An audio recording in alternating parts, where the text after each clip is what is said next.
Yo, it's me, Pops Van Marmalade, and you're watching the Comics-Related Madness Network. Huh? So come get some. CromCon. CromCon.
Fairview's coffee has mysteriously gone missing.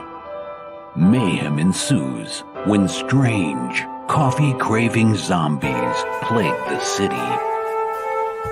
Detective Mickey Potatoes, an overworked public servant, uncovers why ordinary citizens are losing their minds and how to stop the coffee apocalypse.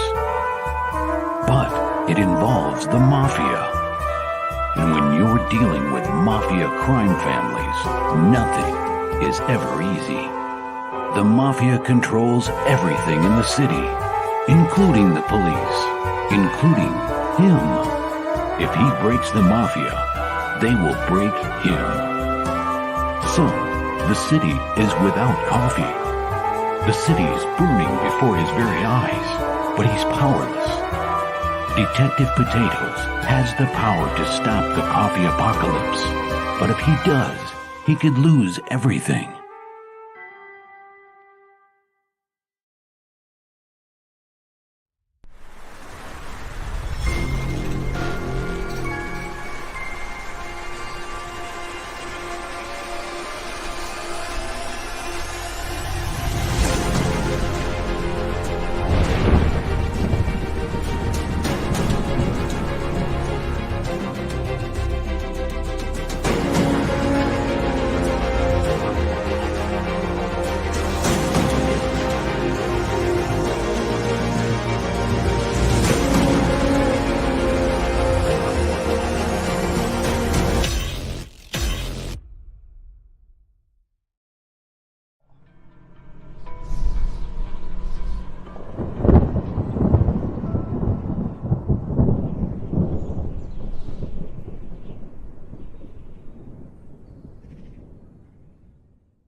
is Path of the Pale Rider anyway? Is it a comic book?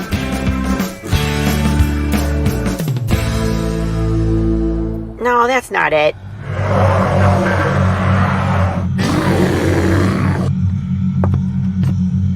Is it this? What the heck is Path of the Pale Rider, man? There's no way this is right.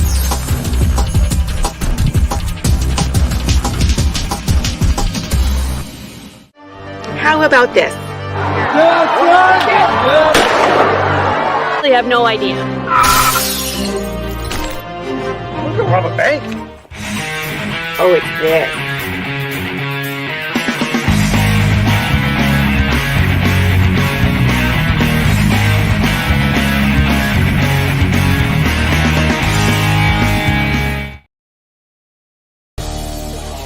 The Madness Comic Network and Comic Related Madness proudly presents Madness Tuesday Morning Brew.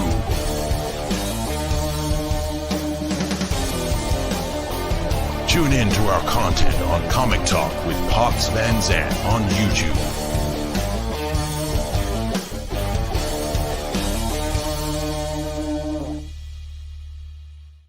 Ooh, hello and good morning, everybody. It's Tuesday. I hope you brought your coffee because we are going to have some talk.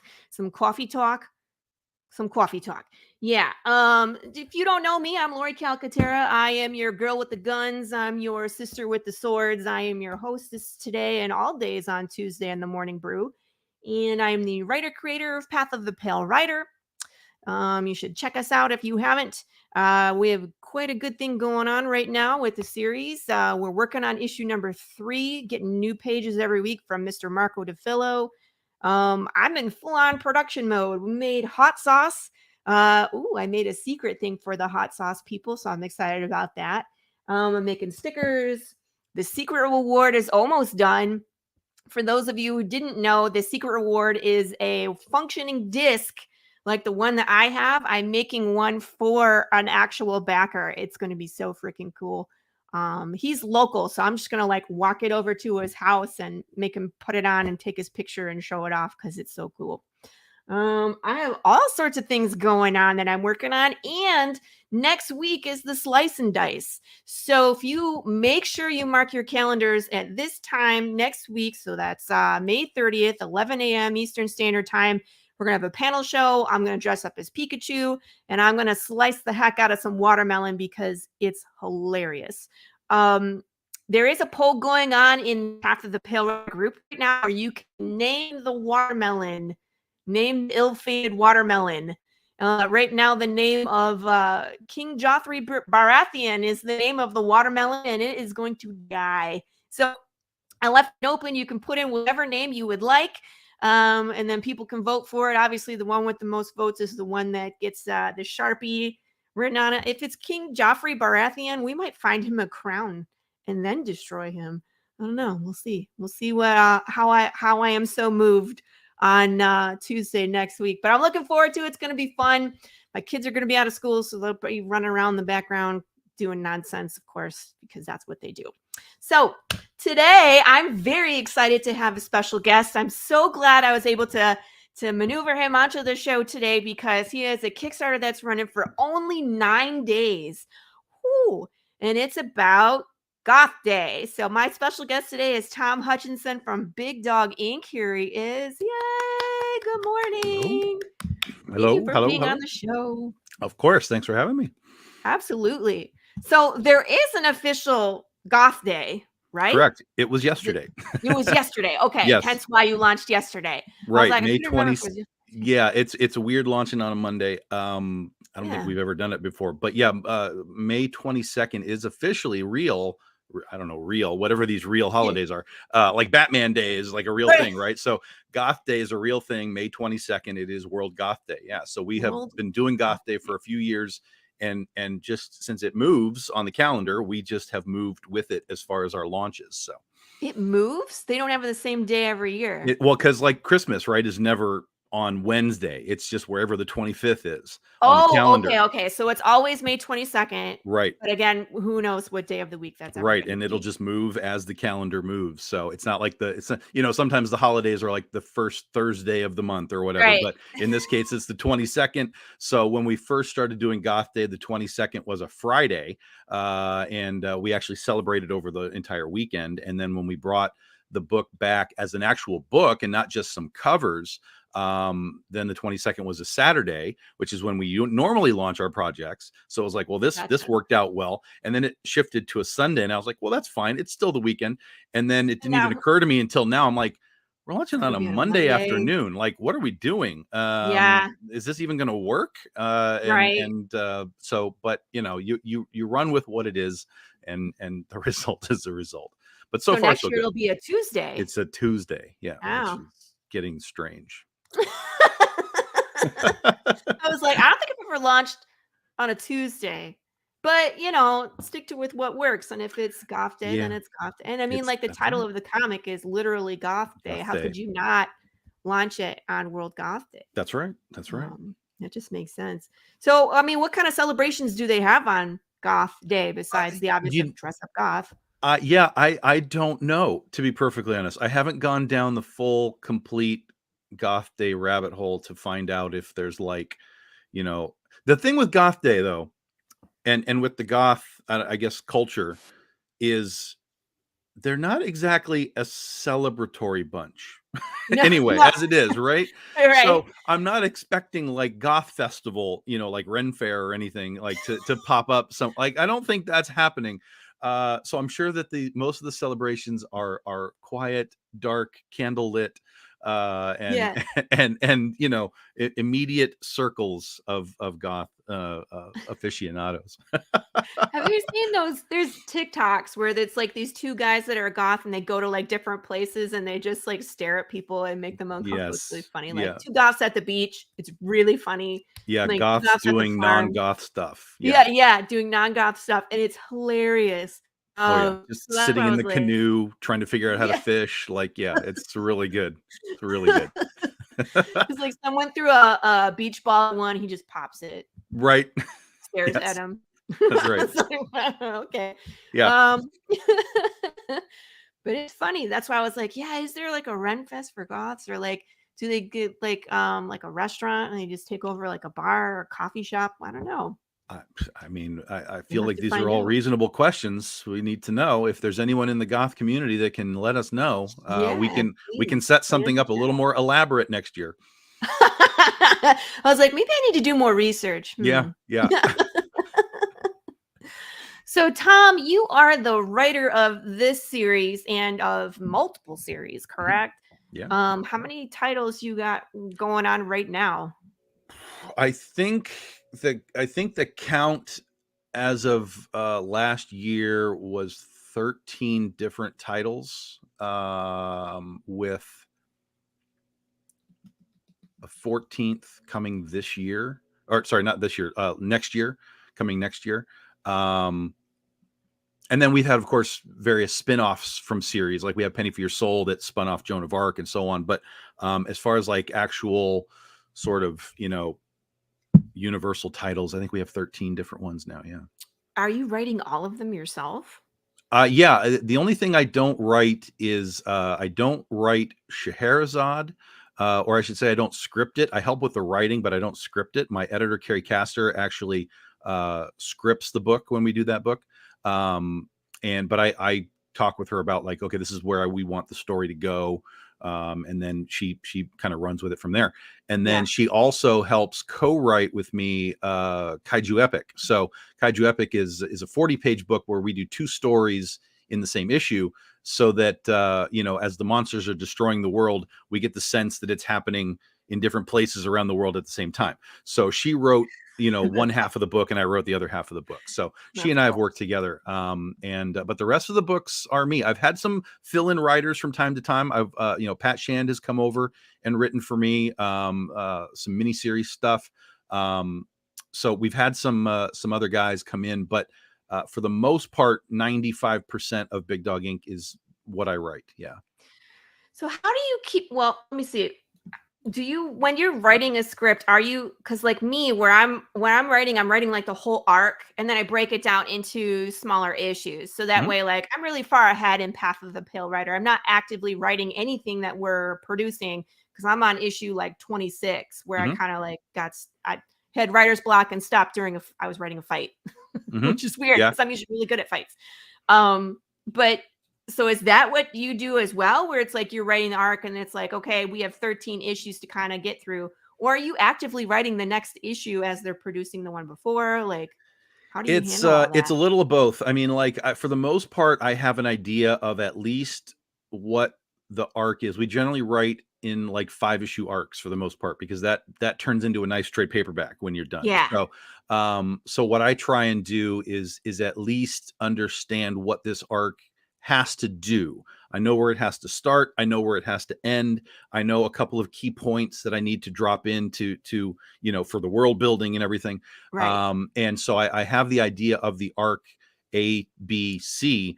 And then as I'm writing the issues, I will let the story sort of tell me what it wants to do on occasion. So there have been points where I'm writing something and I'm going down a direction. I'm like, this isn't right. Like this, I don't want this. This feels cliche. Like everyone's going to expect this. How do I fix this? And I'll let the story kind of find a way to reset itself, but still resetting itself within the ABC that I need to have, to finish the arc or the story or whatever it is. So yeah, so it's a little of both. But I've always talked about sort of organic storytelling as I write, which is basically letting sometimes the characters tell you where they want to go, and they might tell you they want to go somewhere that you had not planned on at the beginning of your outlining phase, or even if you're 10 issues into a book, that might be like, you know what, we've been there, we've done that. It's time to hang a left turn and see what's in this other box. And that's happened too. So I'm happy to let the characters organically grow, as long as my bullet points get addressed that I need for the world building parts. Yeah. Right. I'm with you on that. It's like, here's the hard set rules. Here's when we can kind of wiggle room within those rules. Yep. But yeah, that's kind of what happened with that fight scene. I was like, okay, this person would normally kill everybody in the room. I'm like, but what if she didn't? What if she got to that last person and was like, you can walk? And I was just like, oh, what does that mean? And what does it mean? Right. I had to walk away from it. I was like, oh, I got to think about this, right? I got to think about the choices and where this is going. Yeah. So that's kind of what happened. And I was just like, uh-oh.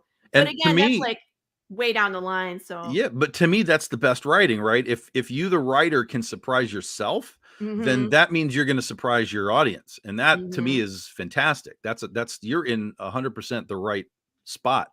Right. And like you said, now you just have to figure out, like, what does it mean? Where do we go from this point? Right. I was like, that's going to change like the whole third act of what I was doing with this character, because it could have like major consequences if she let someone walk away. But it would be good though. It's like I'm here like, right?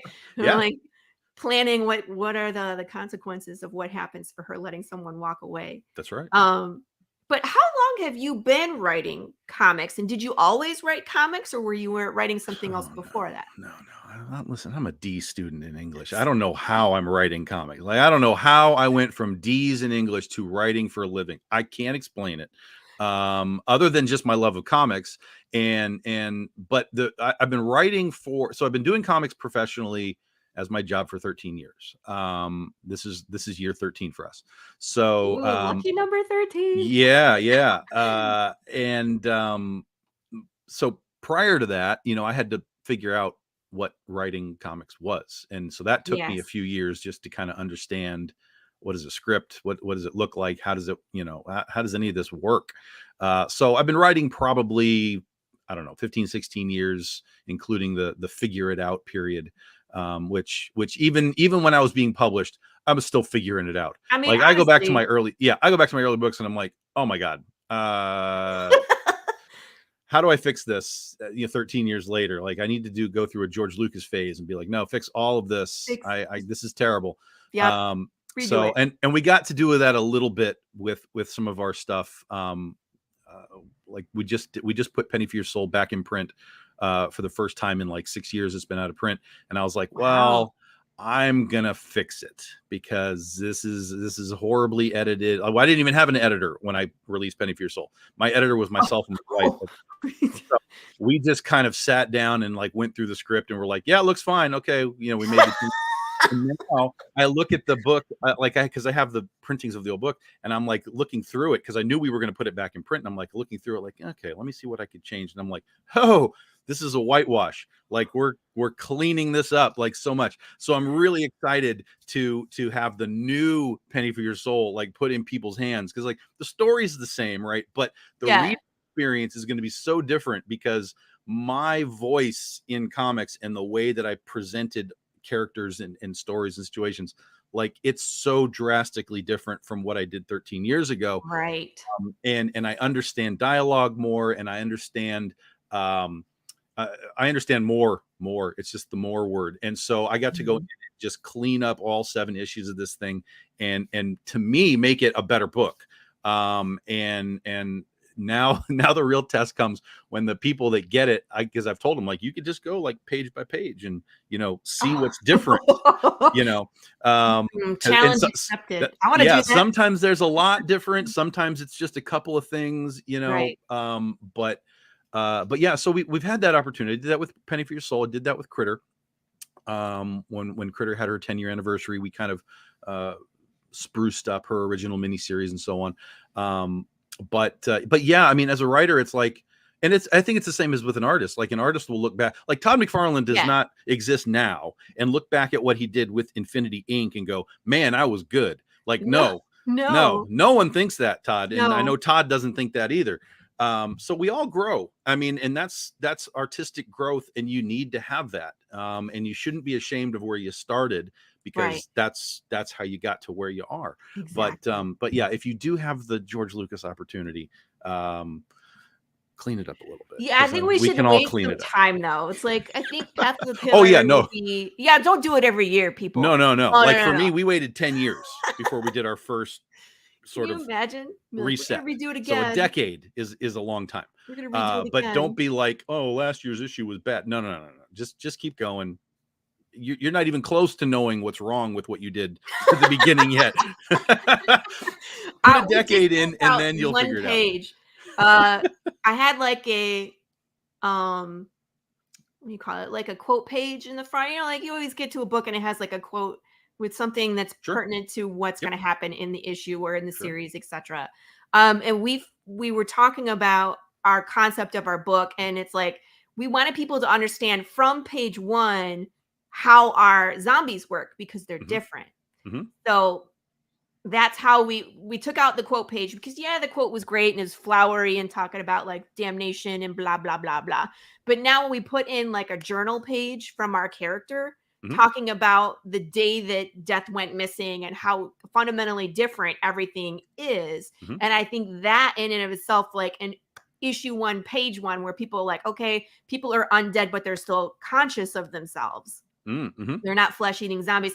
That kind of gives you the tone for what's happening in that first issue. Because otherwise you're going into it and you're like, there's a cowboy, there's a zombie hand, there's an undead bear. And it doesn't explain to you the world until you start getting into like 2, 3, 4, you know what I mean? And we're on 3. So like people can keep reading and understand exactly the scope of what's happening without listening to one of my interviews, or, you know what I mean? So if that, you know, they're going to a comic book shop and they take the book off the wall, I want them to be able to understand it. So that's the only thing that we changed. Everything else is the same. Yeah. So I thought that was a good decision to make.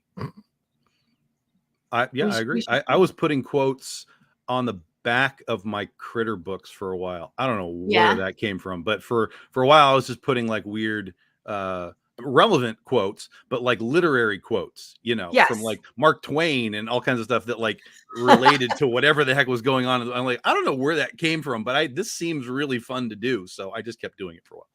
Sometimes it's fun to go searching. Other times it's maddening. Like I'm looking for some quotes right now for a different series that I'm fleshing out. And he wants, because I'm doing like he has a 9-book series, and he had 3, the first 3 were written by one writer. I'm writing the middle 3, and then someone's going to write the last 3. And like we kind of set a precedence for the quote in the issue that I finished, number 4. So then 5 and 6, I'm trying to pull quotes from like the same book of the Bible. And I'm having problems finding one that's relevant because it's like, yeah, this would be cool. And then I read it, and I'm like, nah, I don't like it, you know? So sometimes I'm just like pulling my hair out, like maybe I should have picked a different one for the last one so that this one makes better sense. Oh, well, we'll figure it out. I'll find the perfect one. I always do, but it's like, That's it. what a pain in the butt. I'm just going to keep writing and I'll figure it out later. That's it. Just keep writing. Just keep writing. Right. So Goth Day, I'm going to put it up on the screen here for people to see. Oh my God. So this is the first one, correct? Right. Yes. Yeah. Well, technically, so here's the timeline. So in 2020, it was our 10-year anniversary, and I wanted to do something special just for fun. You know, like we said, there's Batman Day. There's like Ice Cream Sundae Day. There's all kinds of just crazy days. And in the comics world, they kind of tend to focus in, right? Everybody does Star Wars Day. Everybody does, Christmas, sexy Santa girl covers, whatever. It's just, there's all the same stuff. And so I was like, I want to find something that Big Dog Ink can have that no one else is doing. And so I started doing a search for all these weird days, and lo and behold, Goth Day. I'm like, this is real. Like, this is a real thing. Holy cow. So I immediately adopted this. The first thing we did was we did 4 variant covers where we just basically gothified some of our characters, just turned them into their goth alternatives. And we put those books out for Goth Day for that weekend in 2020. And it was so popular. And in particular, this character Catnip was so popular that they were like, are you going to do this again next year? And I was like, well, I'm the kind of guy that I don't just do the same thing over again. So I was like, well, if I'm going to do it, I don't want to just like give you guys covers again. How do I elevate the concept? And so I was like, I could just like build a world out of this. And so in 2020, same year, I did an anthology with Wendy Shaner and CB Zane called Spinoff Comics. And that was actually Catnip's first appearance as a story. Gotcha. And that was the first sort of goth world appearance. It was a very critter-centric type of story because Catnip is basically the goth alternative of Critter, my superhero book. Gotcha. So it's very kind of critter-centric, but it did sort of introduce the goth world. And then when we came back around 2021, the first issue of Goth Day is what we have right here, which then starts to bring in a bunch of the other characters that we have that we had introduced the first time. So like Naomi from Ursa Minor, Scheherazade, Dorothy Gale, and so on. And in their goth alternatives. I caught that. Yeah. I caught that reference. and then so this cover is actually an homage cover. We don't do them very often, but I was like, this is the perfect timing for this. This is an homage cover to the old Venom lethal protector. Absolutely. So, I was like, I've seen this before and I couldn't put my finger on it, but now that you say that, I was like, aha. Yep. Totally is. She's beautiful too. And I was just cracking up because and I'll show people the banner for the Kickstarter later, but she's wearing your headphones. Yes. Hasn't noticed. Yeah. You guys are wearing matching headphones. That's right. That's right. I was like, that's awesome. So this is beautiful. And of course, these are all the different covers. Mm-hmm. Yep. Very Bill nice. McKay, Nia Ruffino, Paolo Pantalena, Cale Niu, and Brian Peterson. So many cool characters in this story. Yeah. Again, we wanted to use the characters that we had introduced the previous year within a story context. So these were all just different covers from the previous year, and then now you're fleshing out the characters? Right. Well, these covers were for this book. Right. But these are the characters that were on this. Correct. Gotcha. Yes, correct. And I was like, okay, how do I put all of these characters in one book and have some sort of coherent story? I don't know if this is a coherent story. I'll be perfectly honest with you. I don't know if it's coherent, but I thought it was interesting because when I read it, I was like, okay, there's a narrator in purple. There's someone else asking questions in yellow thought boxes. And then we have all the characters that are interacting. It felt very much like we were getting to know the characters in this world, but also the narrators were posing questions about what if. Mhm. What if, like right here, it's like it said the world was created in just 7 days. What if instead of let there be light, it was let there be darkness? Mhm. And then I was like, ooh, that's an interesting thought. And then here we are getting thrown into the world with these characters and how they're talking and interacting. Mhm. And like Tom and I were talking in the back room very briefly about how they talk and how different it is than most. It's a different read, but it's like these characters are very much otherworldly. They're bigger than themselves is kind of what I Right. took from it. So it was interesting to hear them talk almost it's like Shakespearean, modern Shakespeare, you know what I mean? Like it's very purposeful, but beautiful and flowery, and not just straightforward like, hey y'all, I'm here, looking at the city. Yeah, It's which is like, how I normally write. Let's be honest. That's how I normally write. Like I I'm just mean, mine's a straightforward. Western and they're all like, hey, what you doing in town? Get the heck out. You know what I mean? Like punch, Yes. kick, kick. So, Yeah. right. And that So was this, part of the thing, right? Is I wanted to elevate the whole thing. Like I didn't want it yeah, to just be superhero book or whatever. I wanted everything to elevate. So all of the art blends together, all of the characters have very unique designs, and how they fit yeah, together is interesting. So the whole, and then as we go through this, you'll see that the whole book has purpose. So as you go through it, they start to talk about music and so on, and we yes. introduce musical notes into the panel designs Here, and so I'm on. going to scroll Everything fast has because I'm purpose. not showing everybody everything. I want them to go get this. But look, the Oh yeah. music, the music note is the panel, people, and that is so freaking cool. I love when artists bring the concept of whatever's going on into the actual page itself. And it's Yeah, like this it's just was a nice touch. hard because I told him that this was what Really? I wanted, and we had to go each page that had musical notes. We had to really talk about it, like where are we Yeah. dropping it, where's it going to go, and then like when that one where he's got the actual panel as the note, he was Yeah. like, "Good Lord, how do we do this?" And I'm like, dude, like figure it out, man, because this is what we want." That's And your job there, yeah, artist man. figure it out. Not paid And for. so CB Zane is the artist on all three of these issues. Yeah. He eventually really, as we kept talking about it, he eventually kind of snapped into the idea, and it just started working. And so yeah, that's what we've got. This is such a cool page too, because not only do you have the musical notes, but it's like you have the staff behind it as well, Mhm. going through the whole imagery of like people enjoying the music, people in their nightlife, Yep. and music brings people together. But it's also bringing these people together. Right.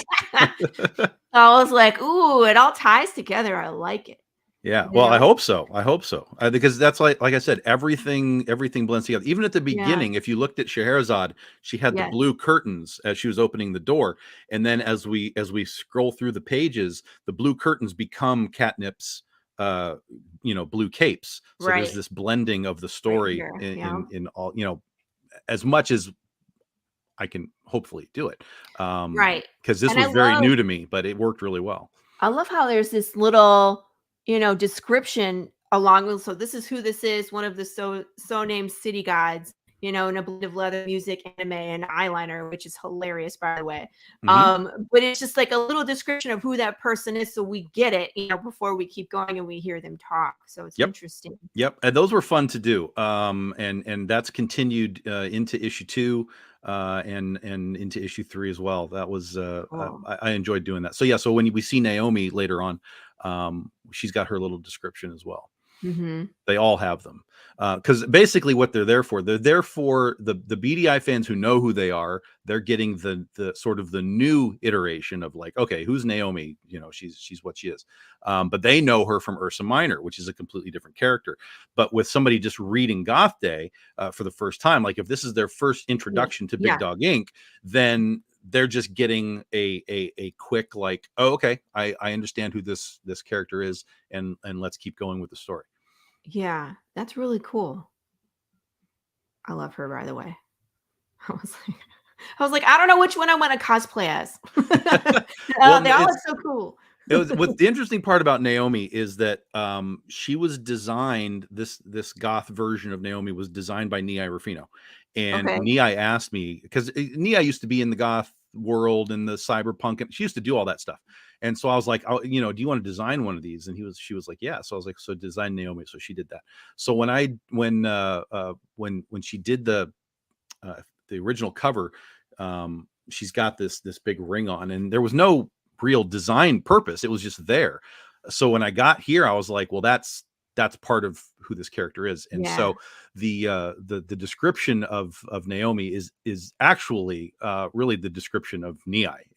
She is love, light, and an earth seeker. I mean, that's Nei Rufino. So I basically put her into this character because I just felt that they were the same. So that's cool. Be like, this is you. You are immortalized in your comic. That's awesome. Yep.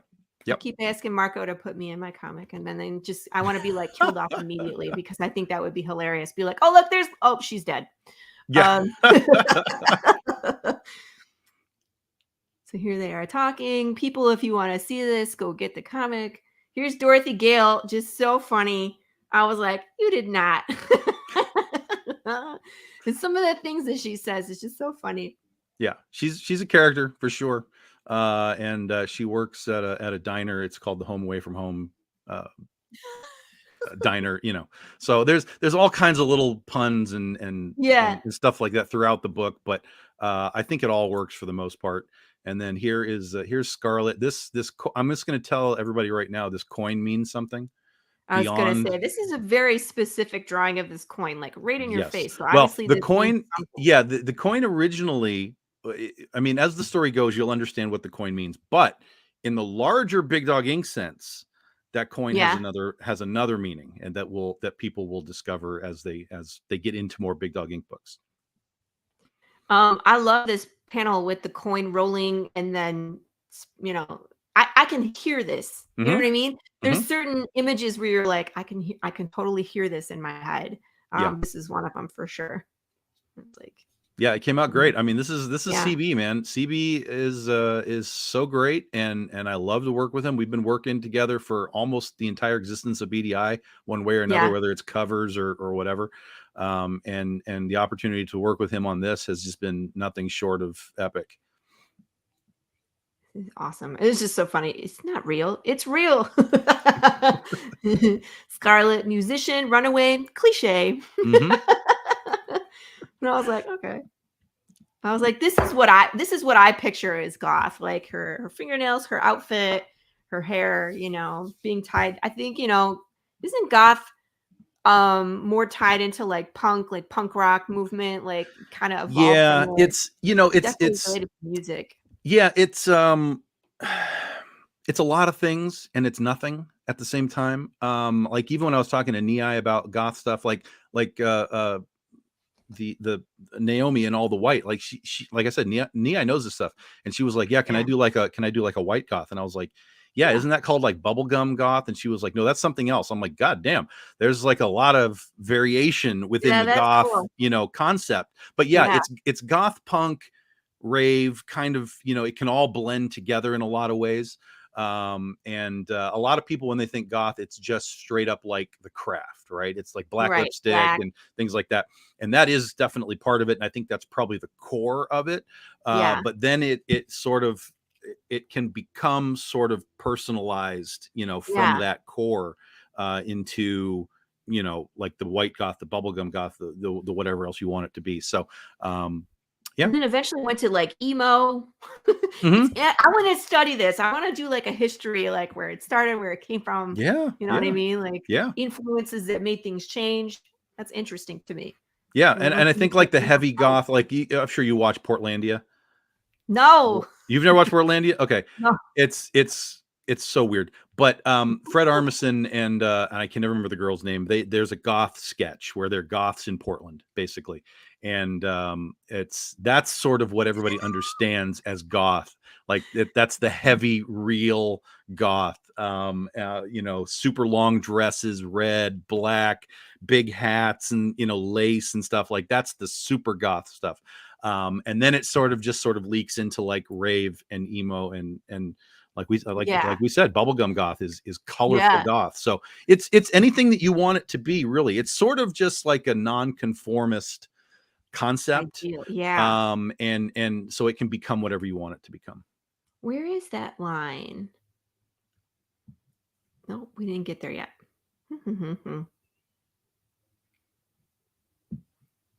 This one. This is the one when I read this, and when I talked about this, but this is such an amazing line for I want this tattooed on me or something. Talking about writers and their power. Like, it's the storyteller who gives the moment's voice and context, and they alone determine the moment's value and legacy. And I was like, oh, that's so powerful. I love it. You know, from a writer to a writer. Bravo, man. Oh, to, thank like, you. Wrap up, you know, the power that we hold. You know, everybody's like, the artist, the artist, the artist, you know, and I'm like, what about the power that we give the artist to communicate the ideas? You know what I mean? It's like, gotta have that too. No? Yeah. Okay. Listen, there are a handful of lines that I have come up with in my years that I'm quite happy with. But Yes. I think that when someone else like yourself becomes happy with something, that's even better than the ones that I like. So I really appreciate that. Yeah, I was like, I need to like take a picture. I'm like, I want this. I'm gonna embroider it. I don't know. We'll figure it out. I was like, I'll send you a copy. It's gonna go on a pillow somewhere. Right. I was like, I'll embroider, I'll do like cross stitch or something and like have skulls and then put this in the middle. It'll be awesome. Right. It'll be perfect for Goth Day. I'll send you one. That's amazing. Yeah, but this is just, it's such a nice moment. I'm gonna scroll. I love her boots. Yeah, that's all Nii. That is all Nii. Yeah. It's great. Just the red and the black. Just really pop. And then this is something else that CB and I do it's quite like, a bit. what is this? Yeah, This is yeah. no explanation. You're just like, and a dragon. And I was like, And a dragon. Well, that's for people that know Big Dog Inc. Yeah. That's Quetzalcoatl. And of course. He's from Kaiju Epic, and Kaiju Epic is where Scarlet comes from. So it all sort of Tetrises together. And then of Scarlet course call him with her music. That's the implication, right? Yeah. And then if you look at the coin again, that's the dragon is Quetzalcoatl on the coin. Yeah. Yep. Ta-da! The winged serpent. Yeah. It all comes together. Yeah. I was like, what is so again, it's I think it's an easier read for Big Dog Inc. people who know these characters, but I think that it's a unique read for those that are coming in to Big Dog Inc. like for the first time and reading this and sort of trying to interpret what's going on, because there is some interpretation required if you really don't know the Big Dog Inc. universe. But so far the people that have read it have really enjoyed it, which that's obviously the key to the whole thing. Well, I think you tease the reader with just enough of each character to be like, okay, I would really like to know more of what these people are capable of. Obviously, they're not human. They're being called together for some reason to do something, but what are they? What's their background? What are they doing? So it's like you brought together all these superheroes with no context, and I'm like, damn it. Yeah, and you've got at the beginning, you've got the description of Catnip, where she's one of the so-called city gods. That element actually gets explored more in issue 3 as to what the city gods are, where that term came from, why they are the city gods, etc., etc., etc. So so if you're interested in why they are the quote unquote city gods, issue 3 will explain that a little more. And who the heck are these guys? Because it's like we get there all these beautiful ladies, and I'm like, oh, look how cool. And then like I get an idea of who they are, and they have all these little descriptions, and then it's like, okay, well, these are the narrators. What? And I was like, okay, that is Lucifer. I don't know. In the background. Like Lucifer from the Bible, right? Yeah. And so he is, as you can tell by the word balloons, you can see the yellow panels are Lucifer and the purples are Paradox. Paradox is a time traveler from our Critter series. And so he's the one that is talking about all these different worlds and different stories and different ways things can happen. And that is a direct connection to the Critter storyline, where we've seen in Critter already that there are multiple versions of Critter. There's like a steampunk version, there's a vampire Critter, and they all exist in these separate worlds. And now there's a goth Critter, so she goes by Catnip. Nice. And so he's this is sort of the He's the expansion of the Watcher. idea. Yeah, exactly. So Yeah. he's like we're now getting the expansion of the idea that started in Critter, but for the first time we're getting to explore one of these universes where one of these parallel critters lives, whatever. But we've also now incorporated Lucifer, where we're talking about, if you go back to the very, very beginning, it says, what if instead of let there be light, there was let there be darkness? So now we have a situation where Paradox, who has access to all of these worlds, is now talking to Lucifer about essentially creating the dark side of, everything. Yeah, that's a paradox in and of itself, because yes. Lucifer is, of course, the light bringer, Mhm. and his word, everything about darkness, his word bubbles are in black. It's like, interesting. So I'd like to see where this goes, Yep. And so to take this further, Yeah. when we bring Critter back in January in 2024, that story arc is going to start to define what all of these parallel dimensions are, how they work, why they exist, and what ultimately will become of them over time. So the next Critter arc is like super imperative reading for all things Big Dog Inc., because it's about time that we finally tell you what the hell's going on. And that's awesome. That's what the we're way gonna to do it, though, right? Where it's like you introduce all the characters, you let them move around in their own space, and then it's like, okay, now we're gonna let them interact with each other.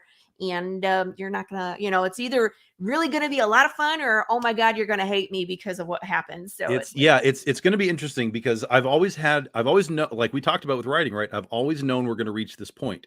And when we reach this point and we sort of make this moment happen with Critter and Paradox and what he's doing with her, and we understand how it works, the question becomes like, because right now Paradox is kind of this ambiguous character. People know that he's not exactly a hero, but he's not exactly a bad guy either. So when we actually reach this point where he completes what it is he's trying to do, it'll be interesting to see how the fans now react to this character. He does have an agenda. Oh yeah, absolutely. Okay. Absolutely. He's not the Watcher. And it's kind of, I mean, he is, but he isn't. Where it's like he can see all the things, but if he actually has an agenda, Yeah. And that'll be the next big sort of like push for the Critterverse and the storyline. And then when that happens, we'll understand how that is going to affect all of this other stuff, including this Goth world that we've created as well. So I mean, it could be really good. I'm excited to see what happens. I hope it's good, because I can just imagine the conflict that you're building for these characters. Yeah, it's I'm hoping that people understand what we're doing, what the repercussions could potentially be. I'm excited to get to this point, because this has always been we have to go to here. This is the reason we told the story the way that we've told it. And we've just been on hiatus with Critter for so long that's just like, oh my God, we have to get back to tell this story. And then what happens beyond it? So yeah, I'm excited to finally get to it. That's cool. I know that feeling where it's like you're very excited about the issue that you're producing, but you're always looking ahead to like, oh, just you guys wait. I have all these cool things coming, and it's like, but you have to build the world. You have to get people, emotionally attached to these characters, so that you can kill them all. Oh, right. No, sorry. Spoilers. No one will care. Spoilers. No, that's how it happens. So, I mean, like, it was Walking Dead. There was Fear the Walking Dead. Like, we were excited for the first spinoff, right? And then they started killing people in like episode number 2 before we even got to know them. And I was just like, they don't matter at that point. Yeah. Right? Because I'm not emotionally attached. Right. So now that you've done all the hard work, they build all the now we can start breaking hearts. People, right? And now when you kill them off, people are devastated. And I'm like, just kidding. Right, Don? Right, Don. Don, we would love to talk to you about your goth culture 25 years ago. At least I would. Are you still there? Yeah. Give us a sign of life. I want to know, what you looked like, and if you're willing to post a picture of your goth culture back from 25 years ago, and then we can compare it to what goth culture looks like now. 25 years ago, you've been taking pictures with disposable cameras and stuff. Polaroid camera? Got one of those? Yeah. I'm just curious. I would love to see Dawn in her goth phase. We would love to see that. So that was issue number 1. Let me change screens here. We are kickstartering which issue? 3? We're kickstarting 3. Yeah. Last year was issue 2. Right. And I got to read it, people, but I'm not sharing it with you. So come on, Don. We need pictures. Proof where it didn't happen. So I'll tell you, with Goth Day 2, we actually inverted the process though. So we had, because for Goth Day, we took our existing characters and gothified them into this world. With Goth Day 2, that was actually the first appearance of Lakeland the Mermaid. She appeared first in Goth Day and then appeared later in the Princesses versus Zombies series. So we actually had an inversion of the storytelling there. That's interesting. Yeah. So issue number 2, for those of you, I'm not going to put it on the screen because I want you to go get it. It has all those characters that we just met in that first issue of Goth Day. This one is more about a single character who is a mermaid, who is beautiful, by the way. Beautiful design. And it's kind of like the story about what she's going through in the sea. I love comics about underwater worlds because it's almost like going to space. It's just so other, you know what I mean? Where it's like the topography is just completely different. Things that you're going to see down there are so different. Well, and then we had to deal with the fact that we were diving deep and there's no light once you reach a certain point. So again, like with the musical notes, I was talking with CB, like, how do we light this place? We can't light candles, right? And so then I was like, oh, wait a minute. All these fish have luminescence to them. And so we created these jellyfish that the other mermaids were like basically turning on. They're like, doop, and the jellyfish would, light up and do their thing. So, yeah. Let's see. What did Don say? It was before social media. And if pics happened, it was to be pretty much burned at the stake time. But that's a part of you and your history and what makes you Dawn. That's right. And I would like to experience that. We don't have to put it on the show. Black, purple, goth. Gotcha. Now, was it tied to music for you, Dawn? I'm just curious. Or was it just appearance? Was it a mentality? I never went through that goth phase. It's funny. I thought about that myself when I started doing this. I was like, I never had a goth phase. But then I did realize that I had actually for a number of years stopped wearing blue jeans and started wearing black denim jeans. Like that's a real thing that happened to me. I have no explanation for what that was. But for years, it was like, I don't want blue jeans. I want black jeans. So I think I had a mini goth phase. Yeah, that was it. Your black jeans. I was like, I'm wearing black jeans. Yep. I'm wearing black jeans. Like that's not enough. If you didn't have eyeliner, it didn't count. No. I think I went through. I mean, like when I was a kid, when I was in middle school, is when you start like experimenting with like your identity, your personality, whatever.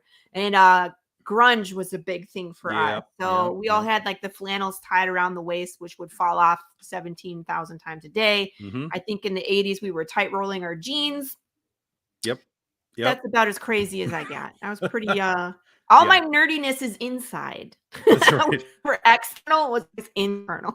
That's right. So, that's right. Yeah, that's about it. Let's see. Music, pretty much metal related types of negative, Megadeth, etc. Yeah. Yep. I can't think of any of that. I was never into metal. I don't know. I think it has something to do with my inner ear. I get motion sickness, and that's attached to like inner ear. So I felt like it always just, I don't know. Weird information about Laurie. So anyway, Goth Day. When you told me you were running a 9-day campaign, I was like, how do you even accomplish anything in 9 days? But the point is when you've been doing this for 13 years, you would hope that people are pretty much in the know of what you're doing, and they're coming out. So that's I applaud you, sir. If I could do a 9-day campaign and meet the goals that I wanted to meet, I would absolutely do it. You know, Kickstarters are just in the butt to run for it's 3 like kind of days. like we talked about earlier. There's algorithm elements to this that you kind of play around with. You know, when you do a month-long campaign, it doesn't matter who you are. When you have a month-long campaign, you have those middle couple of weeks that are just like death, and you're just like, what's happening? So I started to realize, like, so I started to realize, like, week 1 is good and week 4 is good. What if they didn't have a week 2 and a week 3? And so we started to just experiment. I've done 69-hour campaigns. I've done 24-hour campaigns. I've done 3-day campaigns. I have done every conceivable methodology of you know, tinkering with the system. But like you said, I do have 13 years of you know, building history. Plus we've been doing Kickstarters for like 7 years. So we do have that following that's more or less in tune with what's going on. So, you know, now when I do a regular campaign, it's always 3 weeks. I'll never do a 4-week campaign again. I just get bored sitting around for you know, for 4 weeks. Like, is anybody going to pledge today? Like, I don't know. Oh, we got $20. Okay, great. I mean, it's like, nope, I'm just going to tighten this up. And basically you have to understand that Kickstarter is sort of like it's an event, right? It's like a launch event, but launch events can't just keep going and going and going and going. You have to kind of contain the excitement of it. And so if you come in and you're like, we're launching and it's great and it's great and it's great, and then like next week it's like, we're ending, come on and get your stuff, like right now it's almost over, you kind of like force that excitement level to maintain within that smaller period. I'm not going to tell anybody to just suddenly start doing week-long campaigns or anything. It's all going to be dependent upon what you think you can do with your audience. But for us, like 3 weeks is the max we'll ever do, barring something big. Like when we did our critter toy, we're going to do a whole month on that because we needed a gigantic number. But you know, if you just sort of need your normal numbers, I would sort of tell people to like experiment a little bit, like try a 3-week campaign, because you might end up getting the same amount within the month, the amount you'd get in 4 weeks. And then you're just done, right? Then you're finished. You're moving towards the completion process a little bit faster. Because if you can get the same amount in 3 weeks as you do in a month, there's really no reason for the extra week. Right. Exactly. Because I agree with you. There's always that plateau in the middle. Where it's like, there is nothing happening. What am I doing? And then you question yourself, like, is it me? Am I not working hard enough? Like, and you go double down on all your efforts, and it's like, it does not matter. That plateau happens. That's and correct. It's like, it just plays with your mind. Oh, I want to show you this. This is funny. Hold on one second. This is how I feel about Kickstarters. Where is this? Here it is. Hold on. I think I'm bleeding. Am I bleeding? Ah! Ah! Ah! Nose and lips! Okay, ow.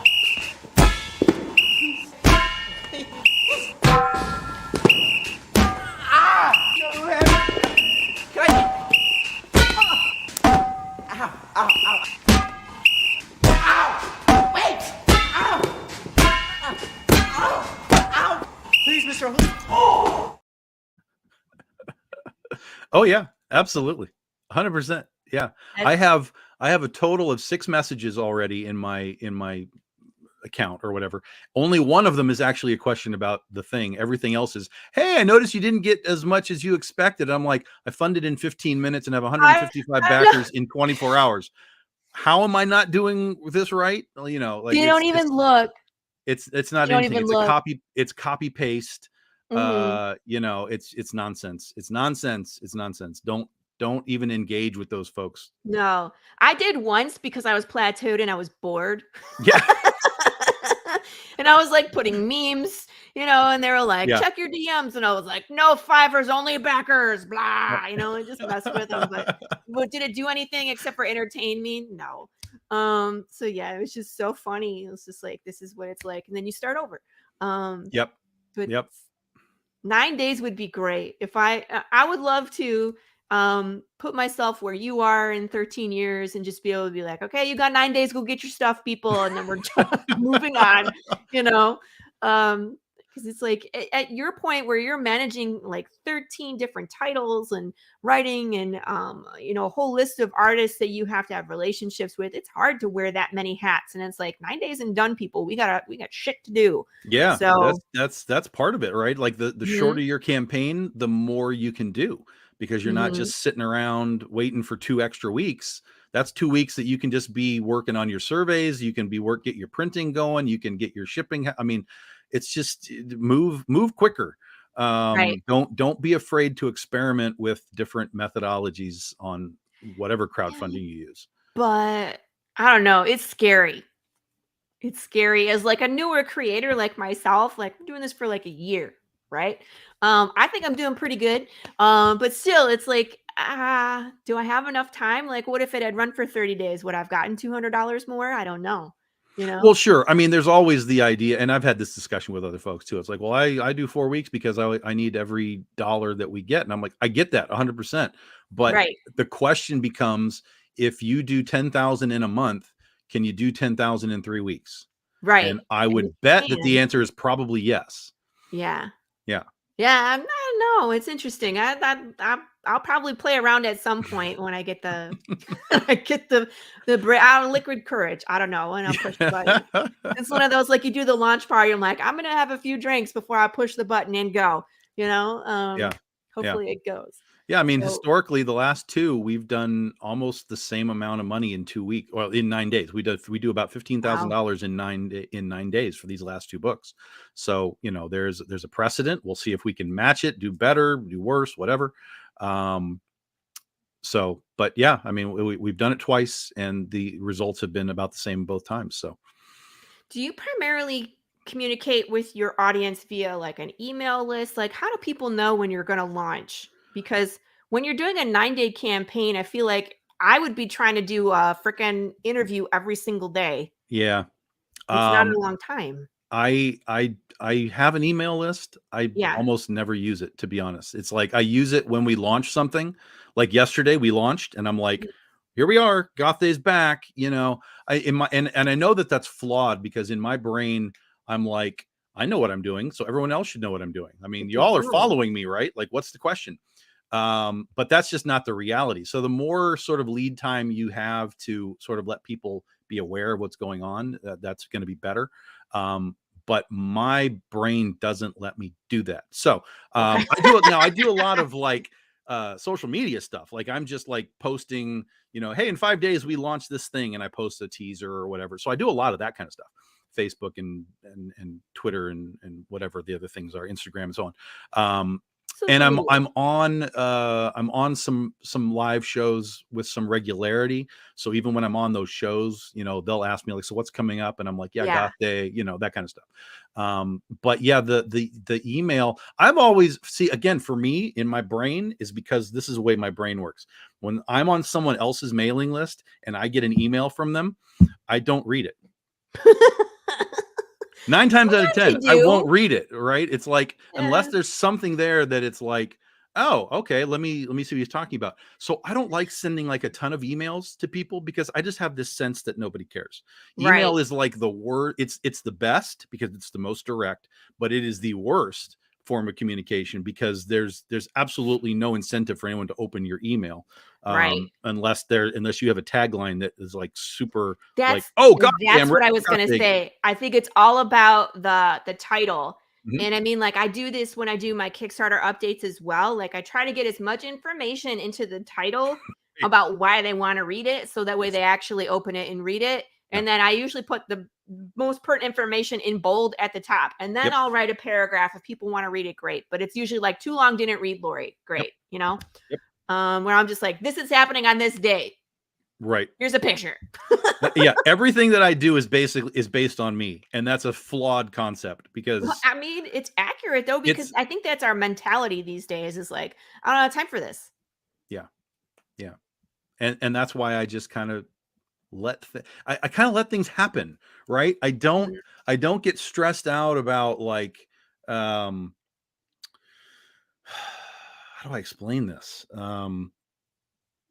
I don't like, there's a lot of campaigns like when you hit that lull, you'll see a lot of campaigns just start throwing up more product. Like, oh, we've got another book and another book and another book.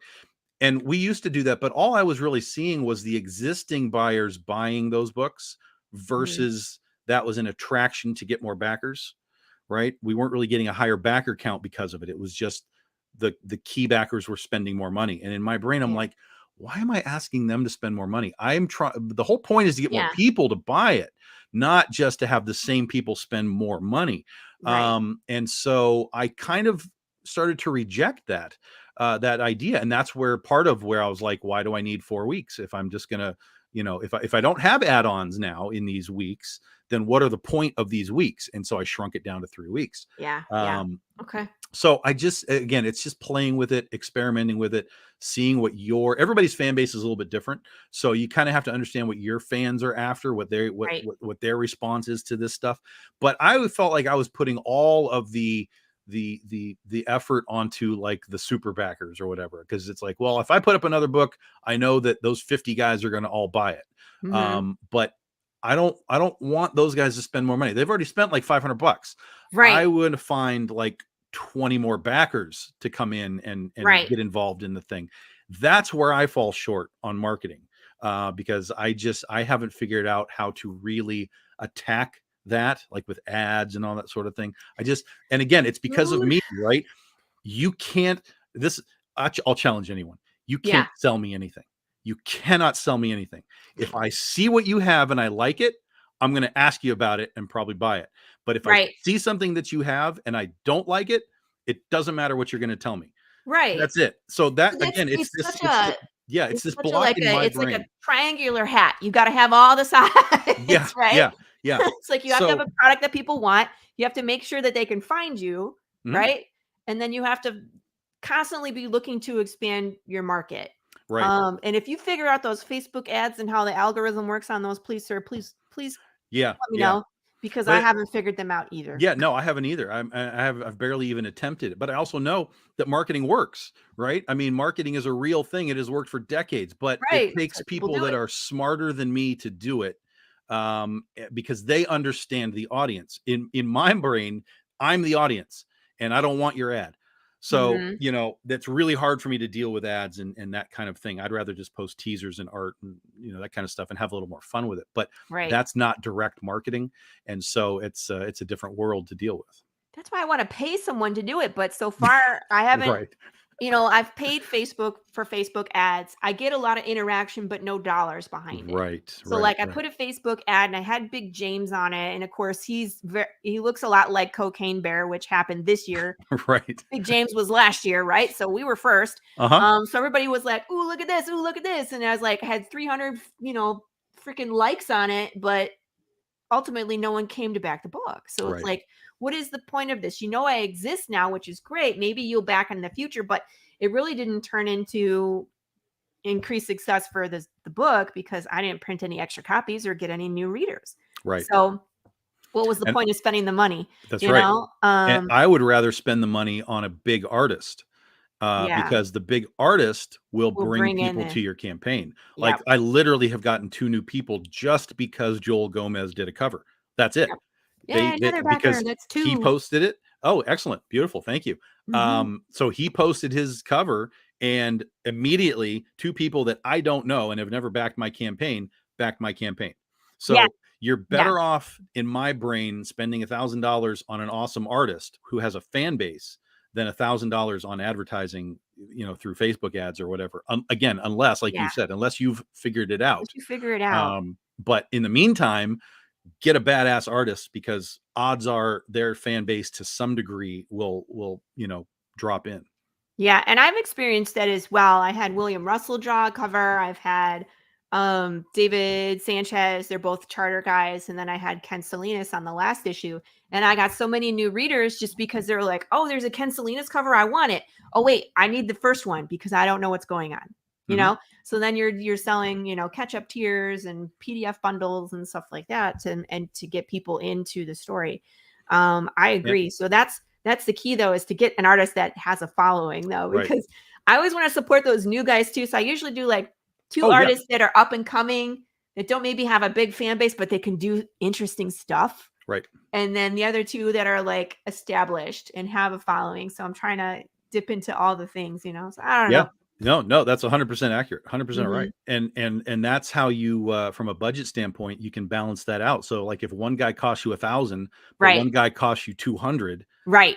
then it's literally like, then it's like 600 each instead of Right. 1,000 and 200. Then you can start to balance your budget a little better too. That's what I try to do as well. And I was like, I can pay for one or two big guys, and that's it. Like, and then after that, it's like, I'm sorry, I can't afford you. Maybe next time. Right.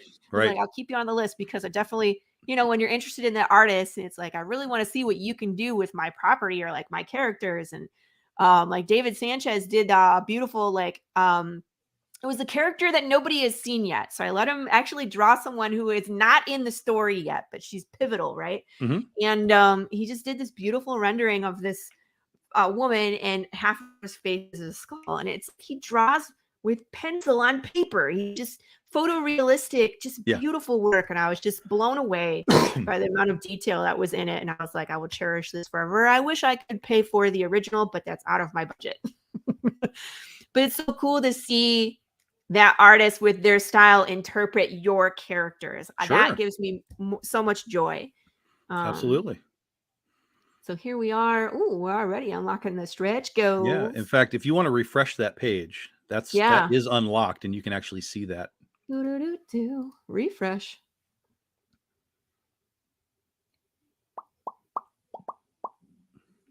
And there we go. There she is. Yep. So Bun Leung does. Bun Leung does all of our. I'm sorry. She's got a freaking guillotine. She's swinging around. On her head is a ghost. That's it. I just figured out the joke. That's awesome. Bun is the king of chibis, and he does these things for us on all our campaigns, one or two of them. So that'll be that's our first stretch goal. It'll be a nice 5-inch magnet. Cool. And yeah, Antoinette is part of, this is her debut in the Goth world. We did an issue with her a few years ago back with Ryan Kincaid. It was a historical fiction issue based on the actual transcripts of her trial and execution, which have some really weird things in them. And so I took those weird things and translated that into our story. But this is Antoinette's first appearance in the Goth world. So yeah, that's awesome. That kind of humor is so great for me. I just like dark humor. My husband won't go see movies with me when there's like lots of death, dying, destruction, because I'm laughing at the parts where people are grossed out. Right. And he's like, I'm not with this crazy lady. Yeah, it's good times. Look at this. Yeah. Ooh. So this story from the last one. There's some overlap to the 3 issues, but they really are their own sort of individual things. Okay. But again, we come back to this, like we talked about in the first issue, we had the narrators with Lucifer and Paradox. So here we're kind of going back to that initial, like, you know, what if there was darkness instead of light? So this story's narrative, the through line is, what does creation look like? So we start to talk about, like, you know, God created man in his image, right? That kind of stuff, which means that essentially the first ever thing that was created was a copy of the original. So we start talking about, you know, what does creation truly look like? What does it truly mean to actually create something? Is it derivative? Is it a copy? Is it an homage? Is it whatever? But we go all the way back to the beginning. God created man in his image. So, you know, again, we just kind of have some fun with this stuff and really kind of dig deep into the ideas of some of this stuff. I like how your brain works. My brain works similarly. What I was like, you know, what if we did this? You know, it's like, it's really deep. And I bet you your research history on your Google is fun to look It's through. Wild, man. It is all over the place. I'm sure we're on a list somewhere. The FBI is like, she was looking up explosives. Right. Damn, Sally just took out this Sally exploded on the rocks. Yes. So, and for those that don't know, the Sally is actually Antoinette's ship. Is it really? That was her. That was been her on a escape big ship. ship like that. It's crazy. Those And then what do this they is call 'em? yeah Long ship? they're the word is escaping me now. Yeah. They're the Christopher Columbus things. sort of ships. Yeah. And then they got bigger and bigger. Yeah. The hell are they called? I I don't don't know. insane. Yeah, I don't know. There was one. I lived in Dana Point for a short time in California, and they had one in their port, and it was like a museum. You could go on it, and then right after we left, someone lit a fire and burnt the sucker down. And I was like, nice. what a tragedy, you know? Unbelievable. Yeah. Unbelievable. Crazy. And so then we transition here. This is Rookie. Like, so Rookie is from the Critterverse. This is one of Critter's sort of partners. Yeah. And so here, this particular scene, again, we go back to the beginning where these guys are talking about catnip. They're basically, yeah, I've seen the cat, and he's like, dude, there's no cat. It's sort of like the scene in Batman, right? It's like, dude, there ain't no cat. There isn't a Batman. You know, it's exactly that. And then he shows up. Yeah, and then Rookie's over here like agreeing with the other guy, like there are no city gods. It's not a real thing. Stop it. Right. You know, here's what matters, and she gives everybody a beer, you know, to keep them calm. But then again, as the story goes along, we're talking about what does creation look like, and these guys are literally creating this myth in their head of now catnip's obviously real, but in their brain they start to just extrapolate on, you know, who catnip is, what she is, who she is, what she's doing, what the other gods are. So it's just constant creation, and we see it through the eyes of just civilians who are like, I don't know what's going on, but you know, it's like, I've seen a UFO, man, and it's real, and you know, that kind of stuff. So that's the through line for the whole thing. And then of course Rookie and Antoinette will eventually face off in part of the book. Oh dear God. And there you go. she flings that around. Yeah. So in the Antoinette story that we did, when Antoinette comes back from the dead, the first thing she does is go and get the guillotine that took her head, to, you know, so that she could sort of exact her revenge using the tools that they used against her. So yeah. Does she say like, here's some cake, and then we help people? Look at her. She's awesome. Woo. Cosplay. Yeah, that's, yeah, I mean, do it. So that's MR Gunn. Blue. Yeah, that's MR Gunn. He does an amazing job. Limited to 100 copies. Beautiful. Yeah, all of these are limited to 100 copies. Ooh. Correct. Yeah. Scarlet. So this is the Joel Gomez cover that we were just talking about, how the new guys came over when they saw Joel's cover. So that is Scarlet. That's our monster summoner girl. Wow. That we saw from issue 1. Yeah. She reminds me of Gem. You ever see that? Yeah, I can see that. Yeah. That was popular when I was a kid. We were watching Gem. Absolutely. There's catnip in Blacklight. Woo! Yes. So Asher B, when she started working for us a number of years ago with Penny for Your Soul, this is how I found her. She had posted some stuff on a group page that was like this Blacklight style stuff, and I was like, "Yo, I want that."